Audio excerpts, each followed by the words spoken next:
Hello everyone, আজ আরেকটি নতুন ভিডিও নিয়ে আমি এসেছি তোমাদের কাছে। সেটি হলো ইতিহাসের দ্বিতীয় চ্যাপ্টার।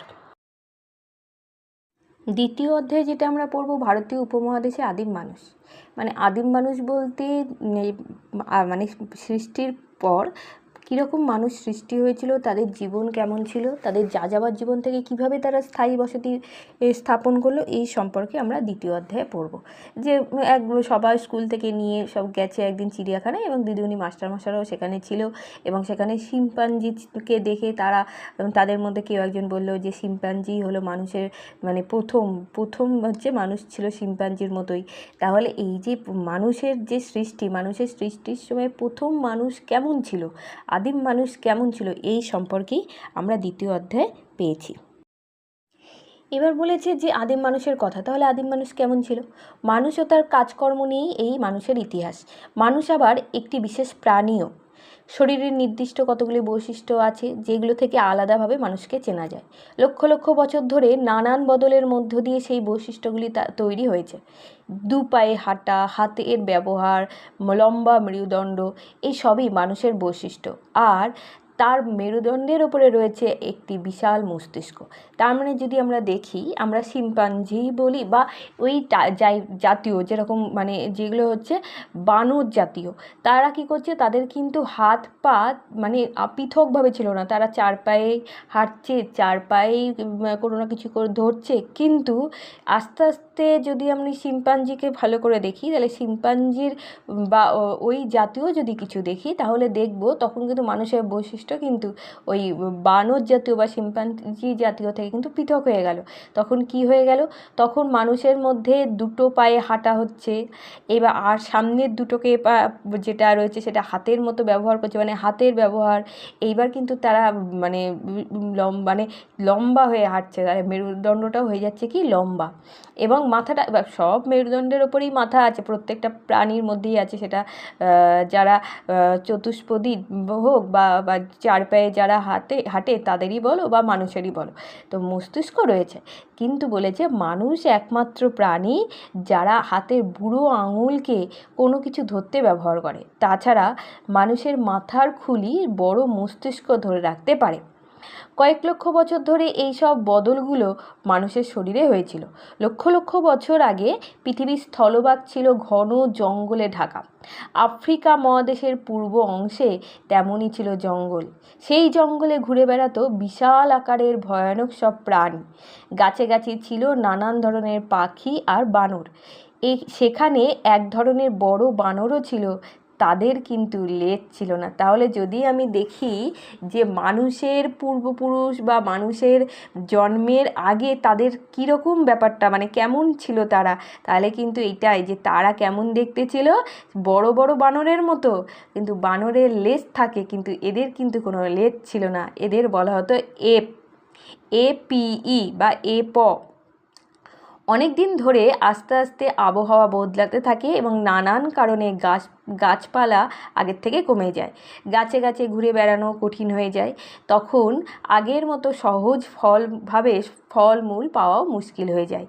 তখন এদের একদল গভীর জঙ্গলের খোঁজে বেরিয়ে পড়ে। অন্য দল খাবার খুঁজতে গাছ থেকে মাটিতে নেমে আসে, দু পায়ে দাঁড়ানোর চেষ্টা করে। খাবার সহজে পাওয়া গেল না, তাই খাবারের আরও খোঁজ শুরু করলো। এরপর এলো কোনোভাবে দাঁড়াতে পারা মানুষ, এপটা কী হয়ে গেল, বিবর্তন ঘটছে। যেরকম যদি আমরা দেখি, আমরা জিরাফের গলা কিন্তু প্রথমে লম্বা পায় না, সেটা কিন্তু আস্তে আস্তে প্রকৃতির সঙ্গে উঁচু উঁচু গাছের ফল পেড়ে খাওয়ার জন্য জিরাফটা কী হচ্ছে, গলাটা বিবর্তনের মাধ্যমে লম্বা হয়েছে। সেরকম মানুষের মধ্যেও কিন্তু বিবর্তন ঘটছে। প্রথমে ছিল এপ, যাদের কোনো লেজ ছিল না। এইবারে তারা দু পায়ে দাঁড়ানোর চেষ্টা করলো, খাবার খোঁজার চেষ্টা করলো, গভীর জঙ্গলের খোঁজে বেরিয়ে পড়লো। এবং সেই প্রায় 30 থেকে 40 লক্ষ বছর আগেকার কথা। এইভাবে আস্তে আস্তে এপ থেকে আলাদা হয়ে গেল মানুষের পরিবার বা হোমিনিড। শুরু হলো মানুষের এগিয়ে চলা এবং নিজেকে উন্নত করা। তাহলে যদি ভালো করে আমি দেখতে যাই, তাহলে আমরা প্রথম হচ্ছে তাহলে মানুষের সৃষ্টি কোথায় হয়েছে? আফ্রিকা মহাদেশের পূর্ব অংশে, সেখানে গভীর জঙ্গল ছিল। যদি বলা হয় মানুষের পূর্বপুরুষদের কি বলা হতো, তারা কিন্তু ছিল এপ। মানুষের যে বানরটা এপ জাতীয় যে বানর, তাদের পার্থক্য কী ছিল? তাদের কিন্তু কোনো লেজ ছিল না, এবং বিবর্তনের মাধ্যমে তারা কী করছিল? দুটো পায়ে দাঁড়াবার চেষ্টা করছিল, বুড়ো আঙুল ব্যবহার করার চেষ্টা করছিল, খাবারের খোঁজে তারা গভীর জঙ্গলে মানে খোঁজ সন্ধান শুরু করেছিল। এবং সেটা কত বছর প্রায় আগেকার কথা? প্রায় 30 থেকে 40 লক্ষ বছর আগেকার কথা। এই এপ থেকে আলাদা হয়ে গেল মানুষের পরিবার, তার নাম কি? হোমিনিড। এই পেজটা কিন্তু বেশ ইম্পর্টেন্ট। আদিম কথার কথা মানে খুব পুরনো বা গোড়ার দিকের কথা। খুব পুরনো সময়ের মানুষ বোঝাতে আদিম মানুষ কথাটি ব্যবহার করা হতো। এখনও পর্যন্ত সবচেয়ে পুরনো মানুষের খোঁজ পাওয়া গেছে পূর্ব আফ্রিকাতে। তাহলে সব থেকে পুরনো মানুষের খোঁজ কোথায় পাওয়া গেছে? পূর্ব আফ্রিকাতে। আদিম মানুষের মধ্যে নানা রকম ভাগ রয়েছে, এবং মূলত মস্তিষ্কের আকার থেকেই সেই ভাগাভাগিগুলো করা হচ্ছে। তাহলে এখান থেকে প্রথম হলো কোশ্চেনটা কি আসতে পারে, যে আদিম মানুষের খোঁজ কোথায় পাওয়া গেছে? এর আগের পেজেও বললাম যে প্রথম কিন্তু খোঁজ পাওয়া গেছে পূর্ব আফ্রিকাতে। এরপর বলেছে অস্ট্রালোপিথেকাস বা এপ থেকে মানুষ। এরা ছিল আনুমানিক 30 থেকে 40 লক্ষ 40 লক্ষ থেকে 30 লক্ষ বছর আগেকার। এরা দুপায়ে ভর দিয়ে কোনো রকম দাঁড়াতে পারত। শুষ্ক বাদাম, শুকনো ফল এরা চিবিয়ে খেত। শক্ত বাদাম, চোয়াল কিন্তু বেশ শক্ত এবং সুগঠিত ছিল। এরা গাছের ডাল দিয়ে ধাক্কা মারত বা পাথর ছুটতে চেষ্টা করত। এইটা হলো কি? অস্ট্রালোপিথেকাস বা এপ থেকে মানুষ। এইবার বিবর্তন হচ্ছে, আরও উন্নত হচ্ছে। এইবারে হলো কি? হোমো হাবিলিস বা দক্ষ মানুষ। দেখো, যদি বলা হয় 4টি ভাগে ভাগ করা হয়েছে। একটা এপ থেকে মানুষ, যেটা অস্ট্রালোপিথেকাস, তারপরেরটা হচ্ছে হোমো হ্যাবিলিস বা দক্ষ মানুষ, তারপর হোমো ইরেক্টার মানে সোজাভাবে দাঁড়াতে পারা মানুষ, তারপর হোমো সাপিয়েন্স, যেটা আমরা সাধারণত বলে থাকি বুদ্ধিমান মানুষ। মানে মানুষের যদি বলা হয় বুদ্ধিমান মানুষ বা আমাদের যে পর্যায়ে, আমরা কোথা থেকে এসেছি? হোমো স্যাপিয়েন্স থেকে এসেছি। তাই দক্ষ মানুষ বলতে কি বোঝানো হয়েছে? আগেরটা ছিল এপ থেকে মানুষ 40 লক্ষ থেকে 30 লক্ষ বছর আগে। এইবার দক্ষ মানুষ এসেছে 26 লক্ষ থেকে 17 লক্ষ বছর আগে। এবং এরা কি করলো? আগেরটা কি ছিল? আগেরটা শক্ত বাদাম খেত, শুকনো ফল খেত, দুপায়ে দাঁড়াতে পারতো। এরা কি করলো? এইবারে এরা দলবদ্ধ হয়ে থাকতে শিখলো, হাঁটতে পারলো, ফলমূলের পাশাপাশি এবার কাঁচা মাংস খাওয়া শুরু করলো। এবং পাথরকে, আগেরটা বলা হলো না, গাছের ডাল দিয়ে ধাক্কা দিত, পাথর ছুটতে চেষ্টা করতো। এইবার এরা পাথরকেই অস্ত্র হিসাবে ব্যবহার করলো, এবং একটি পাথর দিয়ে আরেকটা পাথরকে জোরে আঘাত করে পাথরে অস্ত্র বানানোর চেষ্টা করলো। মানে এইটা হচ্ছে আরও একটু উন্নত হলো। এরপরে এলো হোমো ইরেক্টার। মানে কি? ইরেক্টাস মানে সোজা হয়ে দাঁড়াতে পারা মানুষ। সেটা কবে থেকে হলো? 20 লক্ষ থেকে 3,50,000 বছর আগেকার মানুষ। এরা দুপায়ে ভর করে সোজাভাবে দাঁড়াতে পারত। এরাও কিন্তু দলবদ্ধ, আগেরটা দলবদ্ধভাবে থাকতো, এরা এবার দলবদ্ধভাবে, আমরা যেরকম আমাদের একটা পরিবার আছে, আমরা পরিবার নিয়ে কোথায় থাকি? বাড়িতে থাকি। একা কিন্তু খুব কম, যাদের কেউ নেই তারাই এখন হয়তো কেউই নেই, কিন্তু একা একটা বাচ্চা মানুষ হতে পারছে না, বা একটা পরিবার দরকার, সেরকম কিন্তু তারাও কি করলো? তারা গুহাতে থাকলো কিন্তু দলবদ্ধভাবে। এরা কি করতে পারলো? এরা শিকার করতে শিখলো, এরা আগুনের ব্যবহার করতে শিখলো, এরা বানিয়েছিল স্তর কাটা নুড়ি পাথরের হাতিয়ার, শেষ দিকে বানিয়েছিল হাত কুঠার। তাহলে এটা কিন্তু ভিভিভিআই, হাত কুঠার কারা আবিষ্কার করেছিল? হোমো ইরেক্টার, হোমো ইরেক্টাস, যারা সোজাভাবে দাঁড়াতে পারা মানুষ। এইবারে এলো বুদ্ধিমান মানুষ, হোমো স্যাপিয়েন্স। এরা আবার 2,30,000 বছর আগে এসেছিল। এরা দল বেঁধে বড় বড় পশু শিকার করতো, নানান কাজে এরা আগুনের ব্যবহার করতো। আগে ছিল কি? মাংস খেত, চিবিয়ে খেত, যেটা হোমো হ্যাবিলিস বা দক্ষ মানুষ কাঁচা মাংসই খেত। কিন্তু এরা এবার যেহেতু আগুনের ব্যবহার শিখে নিল হোমো ইরেক্টাসে, তারপর এরা কি করলো? হোমো স্যাপিয়েন্স এবার কি করলো? এবার আগুনে মাংসটাকে আর কাঁচা না খেয়ে পুড়িয়ে খেত। তাহলে বলছে পশুর মাংস পুড়িয়ে খেত। এইবারে এরা কি করলো? লজ্জা নিবারণের জন্য এরা পশুর চামড়া তাকে পড়তে লাগলো। ছোট তীক্ষ্ণ ধারালো পাথরে অস্ত্র তৈরি করতে শিখলো, এবং বর্ষা জাতীয় অস্ত্র বানাতে শিখলো। মানে এই পেজটা কিন্তু বেশ ইম্পর্টেন্ট একটা পেজ, এবং এই পেজ থেকে অনেকগুলো কোশ্চেন আসার মতো। যে মানুষ হচ্ছে, দেখো, হোমো স্যাপিয়েন্স বুদ্ধিমান মানুষ। কেন বুদ্ধিমান মানুষ? কারণ ওরা কিন্তু বেশ, দেখো, যেটা হচ্ছে পাথরকে ওরা কি করলো? প্রথম যদি বলি যে এপ থেকে যে মানুষরা তারা পাথর ছুটতে লাগলো, যারা দক্ষ মানুষ তারা পাথরে অস্ত্র বানাতে লাগলো, যারা হচ্ছে সোজাভাবে হোমো ইরেক্টার সোজাভাবে দাঁড়াতে পারা মানুষ তারা কি করলো, তারা স্তর কাটা নুড়ি পাথরে হাতিয়ার তৈরি করলো এবং শেষে তৈরি করলো হাত কুঠার। কিন্তু যারা বুদ্ধিমান মানুষ বা হোমো স্যাপিয়েন্স এরা কি করলো, এবার পাথরের দিয়ে নানান রকমের, কোনোটা ছোট, কোনো তীক্ষ্ণ, কোনোটা ধারালো, এরকম জাতীয় অস্ত্র বানালো। বর্ষা জাতীয় পাথরের অস্ত্র কিন্তু এরা বানাতে শিখলো। এইবার এলো যে লক্ষ লক্ষ বছর আগে আদিম মানুষ পাথর দিয়ে হাতিয়ার বানাতো, সেজন্য তাকে বলা হচ্ছে পাথরের যুগ। এবং মানুষের ইতিহাসের কিন্তু এটা বড় অংশ। প্রথম হচ্ছে পাথরের যুগ। পাথরের যুগকে আবার 3টি পর্যায়ে ভাগ করা হলো এবং প্রতিটি ভাগে পাথরেরগুলো আলাদা আলাদাভাবে, পাথরের হাতিয়ারগুলোর আলাদা আলাদা বৈশিষ্ট্য রয়েছে। আদিম মানুষের জীবনযাপনে অনেক বদল ঘটেছে। মানে এইবার এই যে এরা পাথরকে নিয়ে তারা প্রথম হচ্ছে পাথরকে ব্যবহার করলো, তাকে শেপ দিতে লাগলো, এবার পাথরটাকে উন্নত মানের অস্ত্র বানাতে লাগলো। তখন তাহলে এই যে পাথরকে কেন্দ্র করে হচ্ছে বলে পাথরের যুগ। এই পাথরের ওপরে যুগকে আবার 3টি পর্যায়ে ভাগ করা হলো। কি পুরনো পাথরের যুগ, যেটা 20 থেকে 10 লক্ষ বছর আগে, 20 লক্ষ বছর থেকে 10,000 বছর আগে। এবং এইখানে পাথর কিন্তু বড়, ভারী এবং বেশ এবড়ো খেবড়ো। শিকার করে বনের ফলমূল জোগাড় করার জন্য খেত এই পাথরের অস্ত্র দিয়ে, এবং খোলা আকাশের নিচে কখনো গুহায় থাকতো। এইবারে হলো কি মাঝের পাথরের যুগ। তাহলে পুরনো পাথরের যুগ, মাঝের পাথরের যুগ হচ্ছে 10,000 থেকে 8,000 খ্রিস্টপূর্বাব্দের মধ্যে হয়েছিল। এই সময় পাথরটা কি হলো, ছোট হলো। এখানে বলা হচ্ছে কি, দেখো যে শিকার করে বনের ফলমূল জোগাড় করতে শিখলো এবং পাশাপাশি এরা কি করতে শিখলো, পশুপালনও করতে শিখলো। গুহা থেকে বেরিয়ে ছোট ছোট এরা বসতি স্থাপন করতেও শিখলো। এরপরে বলেছে নতুন পাথরের যুগ। এই সময়টা বলা হচ্ছে আনুমানিক খ্রিস্টপূর্বাব্দ 8,000 থেকে 4,000 খ্রিস্টপূর্বাব্দ। এই সময় হাতিয়ার অনেক হালকা ছিল, ধারালো ছিল, নানা রকমের হাতিয়ার, পশুপালন, কৃষিকাজ শুরু করলো এবং মাটির পাত্র কিন্তু বানানো শুরু করলো। এবং যাযাবর জীবন ছেড়ে এবার স্থায়ী বসতি তারা কি করলো, যে বানানো তৈরি করলো। তাহলে যদি বলা হয় যে পাথরের ওপরে নির্ভর করে কটা যুগ হলো, 3টি যুগ হলো। এই 3টি যুগে তাহলে কি করা হচ্ছে, প্রথমে হচ্ছে কি পুরনো পাথরের যুগ, তারপরে আসলে হচ্ছে মধ্য পাথরের যুগ, তারপরে এলো কি নতুন পাথরের যুগ। এই পাথরের যুগের ওপরে তাহলে দেখো মাটির পাত্র কিন্তু বানানো শিখলো কোন সময়ে, নতুন পাথরের যুগে কিন্তু মাটির পাত্র বানানো শিখলো। এবার বলেছে আগুনের ব্যবহার করতে শেখা মানুষেরা ইতিহাস জানাটা কিন্তু ইতিহাসে খুব জরুরি একটি বিষয়। অন্য সব প্রাণী আগুনকে ভয় পায়, প্রাণীদের মধ্যে মানুষই একমাত্র আগুনকে জ্বালাতে শিখছে, ব্যবহারও করতে শিখছে। প্রথম দিকে বনে আগুন লাগা মানে দাবানল, অন্যভাবে জ্বলে ওঠা আগুন তারা দেখতো। পরে কোনো এক সময়ে জ্বলন্ত গাছের কাঠ ডাল এনে গুহার মধ্যে আগুন জ্বালিয়েছে, নিভতে দিত না। তারপর হঠাৎ একদিন আদিম মানুষ আগুন জ্বালাতেও শিখলো। হয়তো পাথরের হাতিয়ার তৈরি করতে গিয়ে চকমকি জাতীয় পাথর ঠোকাঠুকিতে হঠাৎ আগুন জ্বলেছিল, বা কাঠে কাঠে ঘষে আগুন জ্বালিয়েছিল। তো প্রথম আগুনটা কিভাবে জ্বালিয়েছে, প্রথম তারা দাবানল দেখলো, তারপরে তারা কি করলো, তারা চকমকি পাথরকে দেখেছে যখন তারা পাথরের অস্ত্র তৈরি করছে, ওই সময় তারা তৈরি করলো কি, ওই সময় তারা হচ্ছে চকমকি পাথরকে দেখেও তৈরি করতে পারে তোমার হচ্ছে আগুনে ব্যবহার, বা আগুনটাকে কিভাবে মানে জ্বালানো হয় সেটা শিখতে পারে। এবং পাথরে ঠোকাঠুকি লেগেও যে আগুন জ্বলে উঠছে সেটা তারা দেখেছে, অথবা কাঠে কাঠেও তারা ঘষে আগুন জ্বালিয়েছে। তাহলে এই যে প্রাচীন প্রস্তর যুগ বা পুরনো পাথরের যুগকে কি বলা হয়, প্যালিওলিথিক এজ বা যুগ।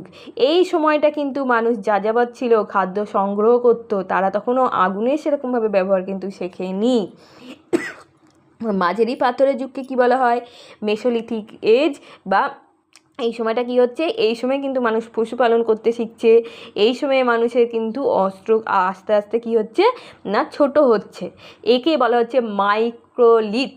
হ্যাঁ, এই সময়টা হচ্ছে কি ক্ষুদ্র অস্ত্র বা ক্ষুদ্র ধারালো পাথরের অস্ত্র কিন্তু তারা তৈরি করছে। আর নব্য পাথরের যুগকে বলা হয় নিওলিথিক এজ। এই সময়টা কৃষিকাজ শুরু করছে, পশুপালন শুরু করছে, স্থায়ীভাবে বসতি শুরু করছে, আগুন জ্বালাতে শিখছে। এর উপরে নির্ভর করেই তারা কি করছে, বস্ত্র বয়ন, কুমোরের চাকাও কিন্তু আবিষ্কার হয়েছিল এই নব্য প্রস্তর যুগে বা নিওলিথিক এজে। এই সময়ে কি করেছিল, এই সময়ে হচ্ছে মানুষ ধান, গম, বার্লিও কিন্তু চাষ করতে শিখেছিল।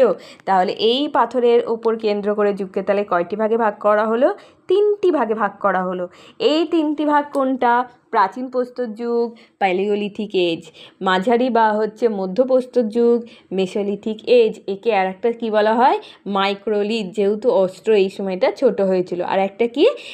নতুন পাথরের যুগ বা নিওলিথিক এজ। বলছে আগুনের ব্যবহার করার ফলেতে বেশ কিছু বদল দেখা দিল। একদিকে প্রচণ্ড শীতের হাত থেকে মানুষ বাঁচাতে আগুন জ্বালাতে লাগলো, এবং পাশাপাশি বিভিন্ন জন্তুর আক্রমণ মোকাবিলা করার জন্য আগুনের ব্যবহার শুরু হলো। তাছাড়া আগুনের ব্যবহার আদিম মানুষের খাবার অভ্যাসও বদলেছিল, কারণ প্রথমেই বললাম মানুষ কিন্তু প্রথম যখন খাবার খেত, প্রথম প্রাচীন প্রস্তর যুগে কাঁচা মাংস খেত, কিন্তু যখন নতুন প্রস্তর যুগ, নব্যপ্রস্তর যুগে কিন্তু মানুষ এবার কাঁচা মাংস পুড়িয়ে খাওয়া শিখলো।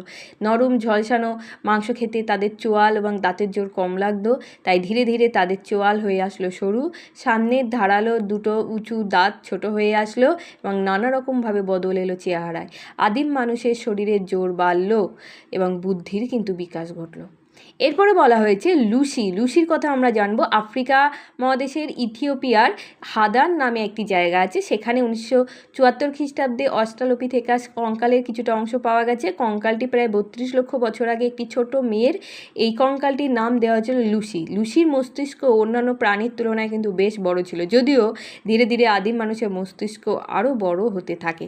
তাহলে এই লুসি যার কঙ্কাল পাওয়া গেছিলো সেটা কিন্তু একটি মেয়ের কঙ্কাল। সেটা কোথায় পাওয়া গেছিলো? কিন্তু আফ্রিকা মহাদেশের ইথিওপিয়ার হাদান নামক একটি জায়গা থেকে কিন্তু পাওয়া যায়। এরপরে বলা হচ্ছে ভারতীয় উপমহাদেশের আদিম মানুষ, তাদের হাতিয়ার এবং জীবনযাপনের নানান দিক। কারণ দেখো, আমাদের তো এইগুলো তো আমরা একটা সেই সময় তো তখন এতভাবে পরিষ্কারভাবে তো নির্ণয় করা যায়নি, এর জন্য আনুমানিক, এই এর আগের চ্যাপ্টারে পড়েছিলাম, আনুমানিক একটা সময় ধরা হচ্ছে, এবং এই সময়ে যেগুলো আবিষ্কার হয়েছে তার উপরে ভিত্তি করেই, ওই হাতিয়ারগুলোর উপরে ভিত্তি করেই কিন্তু যুগকে আলাদা করছে। কি বলছে? আফ্রিকা, চীন, জাভায় খুব পুরনো মানুষের কঙ্কাল এবং হাড়গোড়ে খোঁজ পাওয়া যায়। ভারতীয় উপমহাদেশে তত পুরনো মানুষের নজির কিন্তু পাওয়া যায় না। সম্ভবত আফ্রিকা থেকে আদিম মানুষ এক সময় ভারতীয় উপমহাদেশে এসেছিল, এবং আদিম মানুষের হাড়গোড়ের অল্প নমুনায় কিন্তু এই উপমহাদেশে পাওয়া যায়, বরং তাদের পুরনো হাতিয়ার বেশ কিছু অঞ্চলে পাওয়া গেছে, সেইগুলোই ভারতীয় উপমহাদেশের আদিম মানুষের কথা জানতে পারা যায়। এবং উপমহাদেশে পুরনো পাথরের যুগ বলতে কি বলেছে, যে এটাও কিন্তু বেশ ইম্পর্টেন্ট একটা কোশ্চেন। ভারতীয় উপমহাদেশে সবথেকে পুরনো পাথরের অস্ত্র পাওয়া গেছে কোথায়? কাশ্মীরের সোয়ান উপত্যকায়। তাছাড়া পাকিস্তানের পাটোয়ার মালভূমিতেও, হিমাচল প্রদেশের শিবালিক পার্বত্য অঞ্চলেও পুরনো পাথরের হাতিয়ার পাওয়া যায়। ওই হাতিয়ারগুলি বেশিরভাগই ছিল কুঠার এবং চপার জাতীয়। চপারটা আমরা দেখে থাকি মাংসের দোকানে। হাতিয়ারগুলি বেশিরভাগই কিন্তু ভারী নুড়ি পাথরের তৈরি, এবং হোমো ইরেক্টাস প্রজাতির মানুষ উপমহাদেশের বিভিন্ন এলাকায় ছড়িয়ে পড়েছিল। কর্ণাটকের হুনসি উপত্যকা, রাজস্থানের দিদওয়ানা, মহারাষ্ট্রের নেভাসাতে তার প্রমাণ পাওয়া যায়। এই সকল প্রত্নকেন্দ্রগুলি নানা রকমের পাথরের হাতিয়ার পাওয়া গেছে।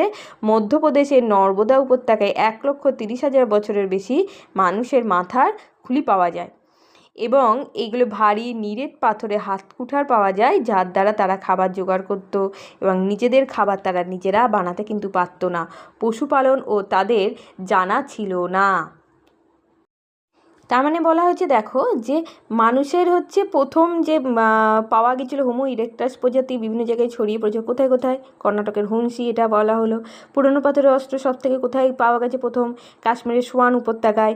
এবং মানুষ কি করেছিল? মানুষ ভারী পাথরে হাটকুটার তারা ব্যবহার করেছিল এবং খাবার জোগাড় করতো, নিজেদের খাবার কিন্তু নিজেরা বানাতে পারতো না। পশুপালনও তারা জানতো না।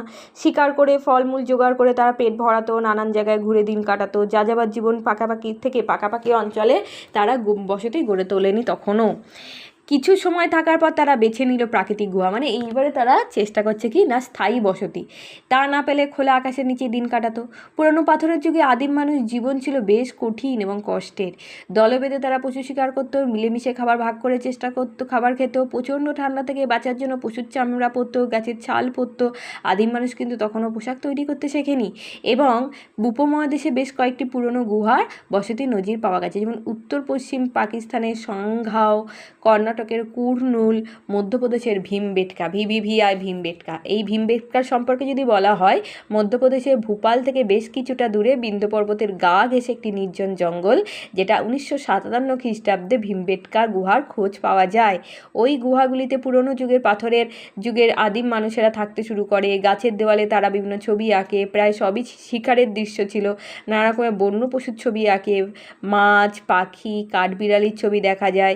এছাড়াও মানুষ একা বা দলবদ্ধভাবে শিকার করেছে, কারো কারো মুখে মুখোশ, হাতে পায়ে গহনা। অনেক সময় মানুষের সঙ্গে কুকুরকেও দেখা গেছে। ছবিগুলিতে সবুজ হলুদ রঙের ব্যবহার হলেও বেশি কিন্তু সাদা এবং লাল রঙের। তাহলে যে ছবিগুলো পাওয়া যায় সেটা কোথায়?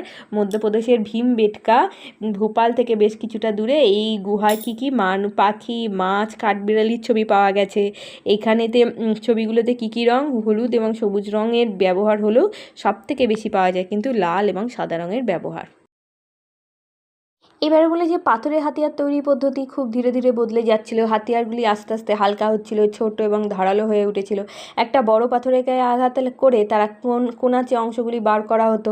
সেই হালকা এবং ছোট কোনাচে অংশগুলিকে হাতিয়ার হিসেবে ব্যবহার করতো। তার ফলে ভারী নুড়ি পাথরের হাতিয়ারের ব্যবহারও কমতে থাকে। পাথরের হাতিয়ার বানানোর কৌশলের এই তফাৎ দিয়েই পুরানো পাথরের যুগের পর্বকে আলাদা করা হয়েছিল। এখান থেকে তেমন কোনো কোশ্চেন নেই। টরো কি বলা হয়েছে? ইউরোপের স্পেনে একটি পাহাড়ি এলাকা হলো আলতামিরা। সেখানে প্রাচীন গুহার খোঁজ পাওয়া যায়। এক প্রত্নতাত্ত্বিক তার ছোট মেয়েকে নিজের গুহাগুলি দেখতে গিয়েছিলেন। তার হাতে একটি আলো ছিল। মেয়েটি হঠাৎ করে চিৎকার করে উঠল, টরো মানে ষাঁড়। একটি দেখা গেল গুহার ছাদে বিশাল বড় একটি ষাঁড়ের ছবি, প্রায় 50 থেকে 30 হাজার বছর আগেকার গুহাবাসীদের মানুষেরই আঁকা। এবং উপমহাদেশের মাঝের পাথরের যুগ, এতক্ষণ পড়ছিলাম প্রাচীন পাথরের যুগ। এই সময়টা মাঝের পাথরের যুগে উন্নত হাতিয়ার বানানো হলো। হাতিয়ারগুলি এই সময় ছুরিগুলো আরও বেশি ধারওয়ালা এবং ছোট হলো। বলেছিলাম না, এটা হচ্ছে কি, এই সময়টাকে বলা হয় কিন্তু মাইক্রোলিথ। এই সময় হাতিয়ারগুলো কিন্তু ছোট হয়ে গেল, তাই এই সময়কে ছোট পাথরের হাতিয়ারও বলা হয় বা মাইক্রোলিথ। আজ থেকে খ্রিস্টপূর্বাব্দ 10,000 বছর আগে এই উপমহাদেশের আবহাওয়া গরম হতে শুরু করলো। আগের থেকে গরম আবহাওয়া থাকার জন্য ভালো পরিবেশ তৈরি হলো। মাঝের পাথরের যুগে হাতিয়ারগুলি গাছের ডালের সঙ্গে জুড়ে গেঁথে নেওয়া হতো। তারপরে হাতিয়ারগুলি ধরতেও সুবিধা হতো এবং উত্তরপ্রদেশের মহাদহা, মধ্যপ্রদেশের আদমগড় প্রভৃতি অঞ্চলে ওই হাতিয়ারগুলি পাওয়া যায়। উত্তরপ্রদেশের সরাইনগর রাইতে 2 দিকে ধারওয়ালা ছুরিও পাওয়া গেছে। এবং তাছাড়া হাড়ের তৈরি তীরের ফলা পাওয়া গেছে। বন্য পশুর হাড়ও সেখানে রয়েছে। পশুর মাংসের ঝলকানোর জন্য আগুনের ব্যবহার পাওয়া গেছে। ভেড়া, ছাগল জাতীয় পশুর হাড় কিন্তু পাওয়া যায়নি। তার মানে কি দেখো, ভেড়া বা ছাগল জাতীয় পশু কিন্তু তখনও যখন খোঁজ পাওয়া যায়নি, মানে পোষ মানেনি, তা থেকে মনে করা হয় আদিম মানুষ কিন্তু তখনও শিকারী ছিল। সরাইনগর রাইতে জাতার মতো যন্ত্রও কিন্তু দেখা গেছে। তাহলে জাতার মতো যন্ত্র কোথায় দেখা গেছে? সরাইনগর রাইতে। বলা হয়েছে যে শস্য দানা গুঁড়ো করতে ওই জাতা কিন্তু ব্যবহার করা হতো। এবং তাই সরাইনগর রায়ের মানুষ বনের শস্য এনেও জাতায় পিষে নিত। তারা কিন্তু খাদ্যশস্য উৎপাদন করতে পারতো না। ওই প্রত্নক্ষেত্রে আদিম মানুষের সমাধি এবং কঙ্কাল পাওয়া গেছে। মহাদহতে সমাধিও পাওয়া গেছে। সেই কঙ্কালগুলি থেকে জানা যায় যে তারা কম বয়সেই মারা গিয়েছিল। নর্মদা উপত্যকার আদমগড়ে 8,000 বছর পুরানো বন্য পশুর হাড় পাওয়া গেছে। পাশাপাশি বেশ কিছু গবাদি পশু, কুকুরের হাড়ও কিন্তু পাওয়া গেছে। গবাদি পশু বা কুকুরের হাড়ে আঘাতের চিহ্ন নেই, মানে তারা মারা হয়নি তাদেরকে। তার মানে কী করা হতো? তাদেরকে পোষ মানানো হতো। এর থেকে মনে করা হয় পশুপালন তারা শিখেছিল। তারা আবার শিকার করেই খাবার জোগাড় করত। পশুপালনের ফলে খাবার এবং দুধ পাওয়া যেত বেশি, ফলে হয়তো সেগুলি রাখার জন্য দরকার হতো পাত্র। ফলের ঝুড়ির উপরে মাটি মতো কিছু লেপে সেগুলোকে পাত্র বানানো হতো, কারণ তখনও কিন্তু কুমোরের চাকার ব্যবহার শুরু হয়নি। এবং বাগর বলা হয়েছে, রাজস্থানের বাগরে আদিম মানুষের বসতির কিন্তু চিহ্ন পাওয়া যায়। এটা VVVI যে আদিম মানুষের বসতির চিহ্ন কোথায় পাওয়া গিয়েছিল? রাজস্থানের বাগরে। এবং এইখানেতে এই বাগরের বাসিন্দারা শিকার করেই খাবার জোটাতো। কিছু কিছু পশুপালনও তাদের জানা ছিল। বাগরের অনেক পশুর হাড় পাওয়া গেছে। সেগুলি থেকে অনুমান করা হয় যে পরের দিকে গৃহপালিত পশুর সংখ্যা বেড়েছিল, পাশাপাশি কমতে থেকেছিল শিকার করা পশুর সংখ্যা। বাগরের মানুষ ধীরে ধীরে গৃহপালিত পশুর গুরুত্ব বুঝতে পেরেছিল এবং সেভাবে দেখলে বাগরের পশু শিকার এবং পশুপালন দুই কিন্তু চলতো। এবং উপমহাদেশে এবার এলো নতুন পাথরের যুগ, মানে শেষ হয়ে গেল মধ্যপ্রস্তর যুগ। এবং আদিম মানুষ তখন কী করলো? নতুন পাথরের যুগের অনেক দিন থেকেই নতুন পাথরের যুগ শুরু হয়েছিল। পাথরের হাতিয়ার বানানোর কৌশল আরও বেশি উন্নত হয়েছিল। নানা রকমের পাথরের হাতিয়ার তৈরি করা হয়েছিল, পাশাপাশি ছোট হাতিয়ারও তারা একসময় ব্যবহার করত। এই পর্যায়ে প্রথম মানুষ কৃষিকাজ শেখে। তাহলে নতুন পাথরের যুগে কিন্তু প্রথম মানুষ কৃষিকাজ শিখলো, ফলে তারা নিজেদের খাদ্য নিজেরাই উৎপাদন করলো। তাহলে প্রথম যখন যদি দেখি যে প্রাচীন প্রস্তর যুগে মানুষ খাদ্য সংগ্রাহক ছিল, মধ্যপ্রস্তর যুগেও কিন্তু মানুষ তখনও কিন্তু কী করছে, নিজের খাবার কিন্তু নিজে তৈরি করতে পারেনি, তখন পশুপালন শুরু করলো, ঠিক আছে, তার সঙ্গে শিকার তখন শুরু করলো। এইবার মানুষ কী করলো, নিজের খাবার নিজে উৎপাদন করলো এবং নতুন পাথরের যুগে পশু শিকার, পশু চলাতে ছেলেরাই দল বেঁধে যেত। এরপরে বলেছি যে ছেলেরা দল বেঁধে পশু চড়াতে যেত, শিকার করতে যেত, আর মেয়েরা বাচ্চাদের দেখাশোনা করতো, ফলমূল জোগাড় করতো। তাহলে দেখো মেয়েরা কী কী কাজ করতো, ছেলেরা কী কী কাজ করতো। এই সময়ে এক সময়ে গাছপালা দেখতে দেখতে মেয়েরা বুঝতে পারলো কীভাবে বীজ থেকে চারা গাছ হয়। তাহলে প্রথম চাষ পদ্ধতি কাদের মাথায় এসছে, এই মেয়েদের মাথায় কিন্তু প্রথম চাষ পদ্ধতি এসছে। কারণ ছেলেরা কিন্তু তখন কী করতো, শিকার করতো, তারা পশু চড়াতে যেত, কিন্তু মেয়েরা দেখে বুঝতে পারলো কীভাবে বীজ থেকে চারা গাছ হয়, চারা গাছ থেকে বড় গাছ হয়। তখন শুধু খাবার খোঁজা নয়, খাবার তৈরি করতে পারলো তারা কৃষিকাজ শিখলো। কৃষিকাজ শুরু হওয়ার ফলেই কৃষি অঞ্চলে স্থায়ী বসতি শুরু হলো। বলে না, চাষবাস, যেখানে চাষ হলো সেখানেই বাস শুরু করলো। তাই বলছে চাষের সঙ্গে যুক্ত হলো বাস বা থাকা। চাষবাস কথাটা আজও ব্যবহার করা হয়, তার থেকে ক্ষেতের পাশে বসতি বানানোর গুরুত্ব বোঝা যায়। শিকার পশুপালনের জন্য মানুষ নানান জায়গায় ঘুরে বেড়াতে লাগলো। কৃষিকাজ শুরু করার পরেই তাদের ঘোরাঘুরি বন্ধ হয়ে গেল। তারা কৃষিকাজ থেকে নিশ্চিতভাবে খাদ্য উৎপাদন করতে শুরু করলো এবং শিকারের মতো অনিশ্চিত তাদের কিন্তু খাবার হতো না। ফলে কারণ নিজেদের খাদ্য নিজেরাই তৈরি করছে। আজকে ধরো আমরা এখন নিজেদের খাদ্য নিজেরাই তৈরি করতে পারছি। যদি কোনো দিন কোনো কারণে যদি বাজারে ধরো সবজি বা গাছের ফলমূল না পারি, আমরা কিন্তু অভুক্ত অবস্থায় থাকবো না, আমরা কিন্তু নিজেদের খাদ্য নিজেরাই তৈরি করতে পারবো। এছাড়া কৃষিকাজ এছাড়াও যাযাবর মানুষ ধীরে ধীরে কৃষি ও স্থায়ী বসতির দিকে যেতে শুরু করলো। চাষ করার ফলে পশুপালন সহজ হলো। অঢেল খড়, বিচালি এবং গৃহপালিত পশুর সংখ্যা বা গবাদি পশুর সংখ্যাও কিন্তু বাড়লো। শিকার এবং পশুপালন করে যা পাওয়া যেত তা গোষ্ঠী সকলে ভাগ করে নিত। যেটা এখন আমরা রান্না করলে কি সবাইকে ভাগ করে খায়, নিজেদের পরিবারকে সবাইকে নিয়ে খায়, কিন্তু বা পাড়ায় সবাইকে তো নিয়ে খায় না, খুব কম, হয়তো ভালো কিছু হলো তখন দিই, কিন্তু তখন কিন্তু তা ছিল না। একজন পেলে সেটা সবার মধ্যে ভাগাভাগি করে খাওয়া হতো। এর ফলে সমাজে কোনো ভেদাভেদ ছিল না। তুলনায় কৃষি সমাজ অনেক বেশি জটিল। সেই সমাজে জমি এবং ফসলের সমান ভাগাভাগি ছিল না। পাশাপাশি মানে একটা সময় যখন তারা পশুপালন করতো, তারা সবাই মিলে যে খাবার সংগ্রহ করে আনতো সবাই ভাগ করে খেত, কিন্তু যখন কৃষিকাজ শুরু হলো তখন ব্যবস্থা কিন্তু আরও জটিল হলো। সমান ভাগে ভাগাভাগি হলো না। কৃষিতে বাড়তি ফসল ফলানো হতো, সবাই নিজেদের পেট ভরানোর জন্য নিজেরা চাষ করতে হতো না। ফলত কৃষির বদলে অনেকেই কারিগর এবং অন্যান্য কাজ করতে থাকে। চাষের কাজে বিভিন্ন যন্ত্রপাতির প্রয়োজন হতো। পাথর এবং কাঠ দিয়ে বানাতো কারা, কারিগররা। মানে এইভাবে ভাগাভাগি হলো, কারা যন্ত্রপাতি বানাচ্ছে, কারা চাষবাস না করে অন্যান্য কাজ করছে। কেউ কারিগর হচ্ছে, কেউ হচ্ছে তোমার কৃষক হচ্ছে, কেউ আবার কী করছে, কেউ আবার বিভিন্ন রকমের মানে হচ্ছে অন্যান্য মানে কৃষির বদলে অন্যান্য কাজ করতে শুরু করলো। এইভাবে সমাজের ব্যবস্থা কী আসলো, পার্থক্য আসলো, সমাজ কী হলো, আস্তে আস্তে জটিল এবং উন্নত হলো। এইভাবে ভেবে দেখো মানুষের চেয়ে অনেক প্রাণীর শক্তি অনেক বেশি, অথচ শক্তিশালী প্রাণীরা কেমনভাবে হারিয়ে গেছে। যেমন ডাইনোসরের কথা তোমরা শুনেছ, মানুষ কিন্তু টিকে আছে, অন্যান্য প্রাণীদের থেকে মানুষের আরও বেশি উন্নতি করেছে এবং তাদের সংস্কৃতি বলতে তারা সংস্কৃতিতেও তারা উন্নত হয়েছে। নাচ গান, পোশাক, শিল্প, সাহিত্য সব কিছুতেই তারা কিন্তু বেশ উন্নত হয়ে উঠেছে। এইবারে বলা হয়েছে খাওয়া, ঘুম এই সকল মানুষের শরীরে তাই দরকার হলো। তারা বাইরের কাজকর্ম করলেও সে সকল কাজকর্ম কিন্তু মানুষের সংস্কৃতিরই অংশ। এইভাবে বলতে গেলে আদিম মানুষেরও সংস্কৃত ছিল। পাথরে ভোঁতা হাতিয়ার বানানো সেই সংস্কৃতির মধ্যেই পড়ে। সংস্কৃতির জন্য যে কোনো পরিবেশে নিজেকে মানাতে পেরেছে। শীত, গ্রীষ্ম, গরম সব অবস্থায় সে টিকতে শিখেছে এবং প্রকৃতি এবং পরিবেশকে নিজের মতো করে ব্যবহার করতেও শিখতে পেরেছে এই মানুষ। সেই ব্যবহার করা পদ্ধতিগুলো মানুষের সংস্কৃতির ভেতরেই পড়ে। বলা যায় যে সব জায়গায় সব সমাজে কিন্তু সব একই রকমের কিন্তু সংস্কৃতি ছিল না, কোনো না কোনো অন্যান্য সংস্কৃতি ছিল। যেমন ধরো পৃথিবীতে একটা সময় খুব ঠান্ডা ছিল, অনেক পশু পাখির মতো মানুষও সেই ঠান্ডায় কষ্ট হতো। একসময় ঠান্ডা থেকে বাঁচার জন্য মানুষ গাছের ছাল জড়াতে শুরু করলো, কখনো মরা পশুর চামড়া পরতে লাগলো। এইভাবেই তারা কী করলো, ঠান্ডার থেকে বাঁচার জন্য গা ঢাকার উপায় বার করলো। এইভাবেই সংস্কৃত তৈরি হলো, এইভাবেই সংস্কৃত থেকে সভ্যতা আলাদা হলো। ভারতীয় উপমহাদেশে পাথরের যুগে স্থায়ী বসতি দেখা দিল এবং তার সঙ্গে ধীরে ধীরে নানা রকম বৈশিষ্ট্য ফুটে উঠলো মানুষের জীবনযাত্রায়। এই হলো এই চ্যাপ্টারের অংশ।